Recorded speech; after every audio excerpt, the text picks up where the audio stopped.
বিশ্ববিদ্যালয় আজকে ফুটবল খেলা কেন্দ্র করে মার্কেটিং এবং অ্যাকাউন্টিংয়ের মধ্যে যে সংঘর্ষ ঘটেছে আমরা বিকেলবেলা দেখেছি এক মার্কেটিং বেশ কয়েকজন শিক্ষার্থী আহত হয়েছেন। তারই পরিপ্রেক্ষিতে আমরা আজকে গেছিলাম যে এরকম ঘটনা ঘটতে পারে কিনা। আমরা যাই দেখি যে এখানে দুই পক্ষের সংঘর্ষ চলতেছে।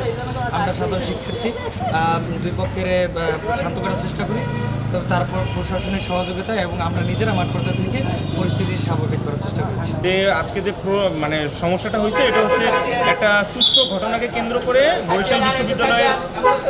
বরিশাল বিশ্ববিদ্যালয়ের অ্যাকাউন্টিং অ্যান্ড ইনফরমেশন সিস্টেমস এবং হচ্ছে মার্কেটিং ডিপার্টমেন্টের ভিতরে একটা খণ্ডপ্রলয় হয়েছে এবং এটা হচ্ছে খুব তাড়াতাড়ি হচ্ছে আমাদের প্রশাসনের মধ্যস্থতায় মিটিগেট হয়ে গেছে। তবে এর মাঝখানে প্রশাসন ওইখানে পৌঁছানো এই সময়ের ভিতরে আমাদের বেশ কিছু ক্ষয়ক্ষতি হয়েছে, যেমন হচ্ছে 4 জন খুব গুরুতর আহত এবং 50 জনের মতো হালকা আহত সহ হয়েছে।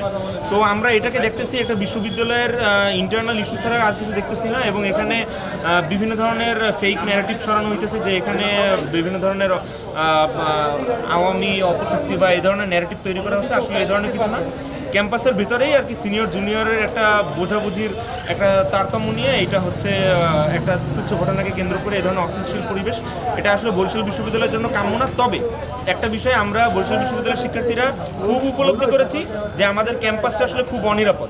আমাদের বরিশাল বিশ্ববিদ্যালয়ের মাইশি চত্বরের কাছাকাছি আমাদের যে বরিশাল বিশ্ববিদ্যালয়ের পুলিশ ফাঁড়ি আছে, পুলিশ ফাঁড়িতে কোনো ধরনের পুলিশ মোতায়েন নেই এবং 5ই আগস্টের পর থেকে একদম অনিরাপদভাবে ওই পুলিশ ফাঁড়িটা পড়ে রয়েছে এবং সেখানে ক্যাম্পাসের দাঙ্গা বা এই ধরনের কোনো অস্থিতিশীল পরিবেশ মোকাবেলার জন্য যে ধরনের পুলিশি সিস্টেম আমাদের থাকা প্রয়োজন ছিল সেইটা একদম অভাবে আছি আমরা।